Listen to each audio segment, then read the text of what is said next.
Alright, needs to shift up a gear.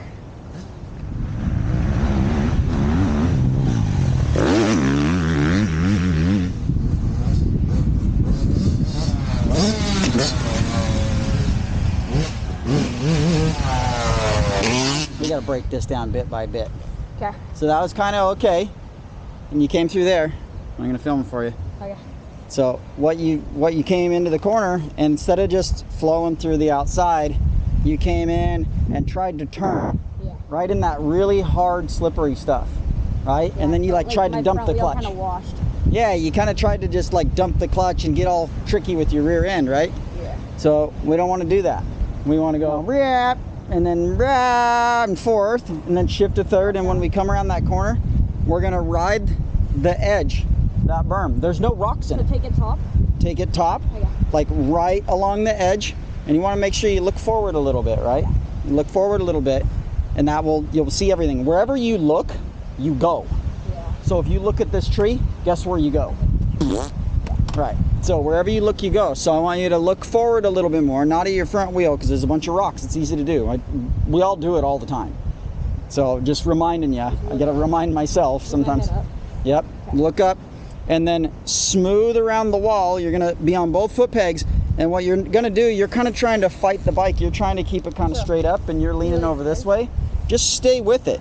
And you have your hips unlocked. Just stay with it, and it will force itself into the wall. When you're with it, it will lean in and it will hold traction. You have to trust the tires a little bit. Yeah. And if you're smooth, you can trust them. Because if you're smooth, you'll be able to feel if they're going to slip, and then you can adjust the throttle accordingly, right? But if you're trying to charge in and charge out, they might break loose and break loose and break loose. You don't want to do that. And then that makes me fall. Yep, you want to go smooth in there, and you'll be able to feel them. Yeah. I was watching a thing the other night, and like Ricky Carmichael's saying that he can feel the rocks and stuff in the track, like in the dirt. That's how much he's feeling the ground. I don't feel the ground that much. I wish I did, but you hold that thing out, and then it doesn't really sound as cool, but when you start lapping people, It sounds sick. it looks pretty cool. So if you're the guy just like, everybody's like, geez. I mean, I'm that guy sometimes, so just, I get it. We all get antsy in our pantsy, and we got lots of adrenaline, and we're hyperactive and all that stuff, but sometimes you have to slow down to go fast. And then when you can do it perfect, then you start to add a little bit of speed. Yeah. So best trainers in the world, best coaches in the world will tell you to ride 70%. Just get it Don't ride, perfect. like, my all out so I can feel it. Right. Good. Perfect practice makes perfect. Do your little jump. I would actually take the jump out of there, but I know you enjoy that part, so I want to keep you entertained. And hit the jump, shift into fourth, and these things you have to shift a lot. You can't be lazy on these bikes. These are not a lazy man's bike. So you come into a corner and you want it to produce a little bit of power, you just give it like this much, and it'll just, the RPMs will come back up so it won't bog, and then you just hold it there. That's why if you watch me ride at 125, it just like, all I'm doing is going like this, and then I'm manipulating this. This is basically the throttle. Oh yeah. Right? So you're just coming in the corner, and it's wide open, and you're just going, looking for traction with this. Yeah. You're just sitting around the corner, just pulling that in. So you gotta work the clutch. Yeah, and it's not jerky, so only do it with one finger, because one finger isn't strong enough to get all super jerky with it. Yeah. So you come in, you're going through the corner, and you just slip it just a little bit. And then when you get into the, like out of the bumps right there, then you just let it all the way out, and then it's got full power. This is basically your throttle. Yeah. 'Cause yeah, I get what you mean. Because this is an on-off switch, right? Yeah. It's just like, This keeps it in and out. This keeps the power. yeah, that Yeah. keeps it in the meat. Yeah. Basically, this thing is practically wide open, and this is your, it takes a lot more skill to ride two strokes.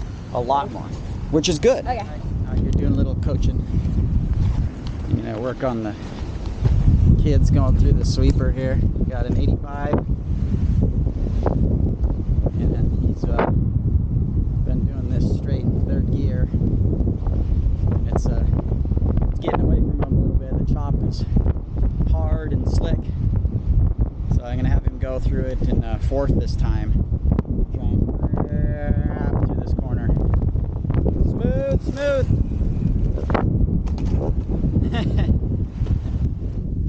So we're working with this really hard pack kind of blue groove sort of stuff.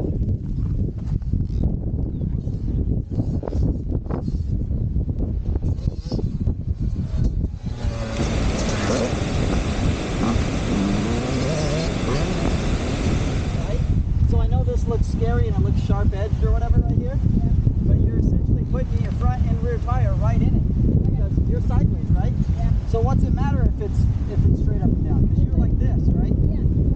So you're riding that high with your wheels right in there. This is what holds your bike from sliding out. Yeah. Your front wheels are pushed into that and your suspension's sunk into it. And try and ride this smooth in third gear. What you're doing is you're coming in and you're hitting it and then you're cutting across. You see your tires cutting across that slick stuff and then you're coming across all these rocks and you're cutting. I'll try it right here. And then you cut over here into the bumps. So if you roll into here smooth, and you come out of this, and then you can come under power, and these aren't big bumps, but if they were, you could just wheelie through them. And you go straight.